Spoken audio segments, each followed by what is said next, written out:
Hey, Dan Meyer here, and I am back once again with 5 more tips for you based on why I left Wells Fargo. After my 10 plus years at Wells Fargo, I got to a point where I figured that I had learned everything I could learn within the bank.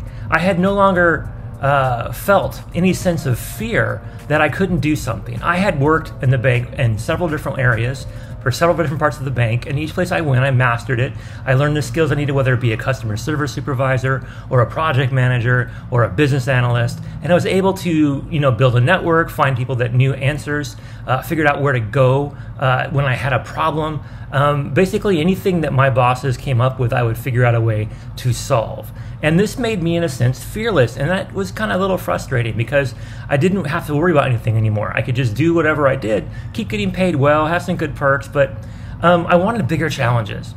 And my last year at the bank, I really tried a lot to move up, but I got stuck. I kept hitting my head on a ceiling because I didn't have the right degree. I didn't have a Master's of Business Administration. I couldn't move up because I didn't have the experience that was required, even though I'd been with the bank for 10 plus years, constantly showing that no matter what I took on, I would learn and master. So I wanted to just basically dive into the deep end in something brand new. So I quit Wells Fargo. I left Wells Fargo to try something even scarier. And my goals were so big when I left Wells Fargo that they were scary. And the first couple years were really tough. It took me about 3 years to make my business successful. But the things that I learned in those 7 plus years since I was first successful as an entrepreneur are things that I want to share with you today. So 5 tips for you on how you can overcome fear and uncertainty as a first-time entrepreneur. So the number 1 is that you have to address fear every day. When you wake up in the morning, you have to have some fear with your breakfast. You have to be willing to take it and accept the fear and acknowledge it and say, well, I'm scared, I'm worried, this may fail, I may not be successful, but I'm going to try anyway. And I'm going to spend the rest of my day figuring out how to get better, learn more, network better, find experts, whatever I need to do to be able to eat that fear. And the next day I'll have a new fear, but every day trying to overcome whatever fear is in front of you. That's the first lesson I learned, is every day, plan for it. Plan that you're gonna be afraid and address it, welcome it, embrace it. Because when you're afraid of something, that means you're gonna learn something. Not everything works out well. I had many failures that cost me money. I had failures that cost me relationships. I had failures that cost me partnerships. But in the end, I've been very, very successful as an entrepreneur because every day I think about what do I fear today and how do I address it. Number 2 is I have to constantly remind myself of this, and I remember that it's in a transition. Everything's in a transition. I always have to remind myself that I'm never final at where I want to be, that it's always trying to get from point A to point B, but there's a lot of things in between, and you're never really going to get to point B. And what I mean by that is you have to remember it's a transition from where you were to where you're going. It's an evolution. It's a growth. It's an opportunity to learn new things. So I remind myself, every day it's a transition from one situation where you don't know something to another situation where you do know something, where you become an expert or you find someone who is an expert that covers for you when you can't do something well. For example, I suck at video editing. I'm not editing this video. Everything you see, the only thing I did was record the raw video. Everything else, the graphics, the sound effects, the intro, the outro, the loading it onto YouTube was all done by somebody else, more expert than me. So I'm in a constant transition. And I'm always trying to figure out how to get from point A to point B. Number 3 is that you have to know the market, right? To help you not be fearful, don't focus internally only. Understand your place in the ecosystem.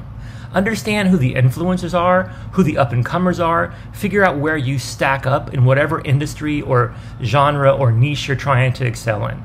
And make sure that you're constantly comparing yourself, not because you want to say you're a winner and they're a loser, or you always have to compare yourself for others for judgmental purposes, but just to keep up with the Joneses, to make sure that you're doing what you should be doing. Because when we get too internally focused, we go down the wrong path. And we stop being fearful because we don't know what other people are doing that could be doing something better than us, quicker than us, cheaper than us. and that could catch us by surprise. So to be able to alleviate fear, I constantly look at the market.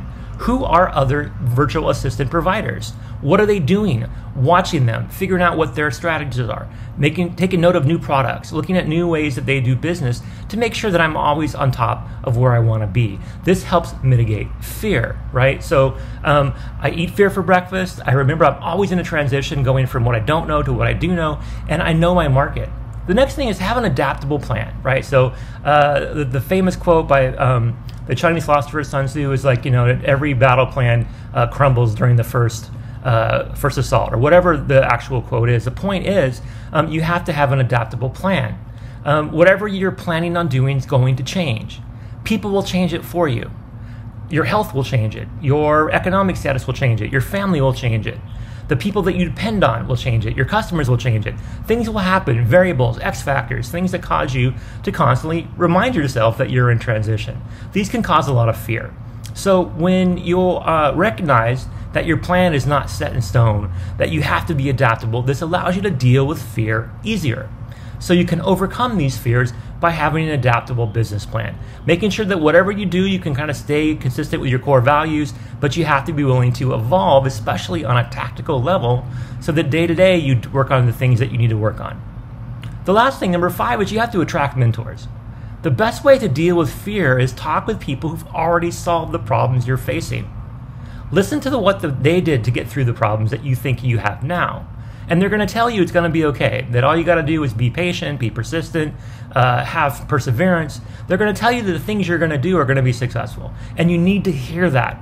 But they're also going to remind you that you're going to fail, that you're going to be fearful on a daily basis as an entrepreneur. It's a lot of big question marks out there, all these variables that can affect your plan. So having a mentor is the most important thing that you have to do to overcome fear. So daily you address your fear. You make sure that you are always reminding yourself that you're going to be in a situation where you're either learning something and you're never going to be an expert at everything. You have to look for people to help you do different stuff that you can't do yourself. You want to know your market, you want to have an adaptable plan, and you want to attract mentors. These are the 5 things that I learned when I left Wells Fargo. And after I left Wells Fargo, I found that I had a better life, I had more opportunity, I could have a much more successful time. I loved working for Wells Fargo. I will never bash on Wells Fargo. I just know that when you're in a corporate mindset and you work in a corporate job, you limit yourself. It's full of all kinds of limits. And when you become an entrepreneur, the sky truly is the limit. I hope this talk for today helped. I'll be back again soon with more on what I learned when I left Wells Fargo and why you are probably in a situation where you should think about leaving your corporate job and set up your own business. If you're wanting to do that, please subscribe to our channel. Drop a comment below saying you'd love to have a conversation with me. We can have a talk about what you can do to get started. I even have strategies, and I have virtual assistants that can help you on your journey from corporate job to entrepreneur. So get out there, address your fear, and have a great day.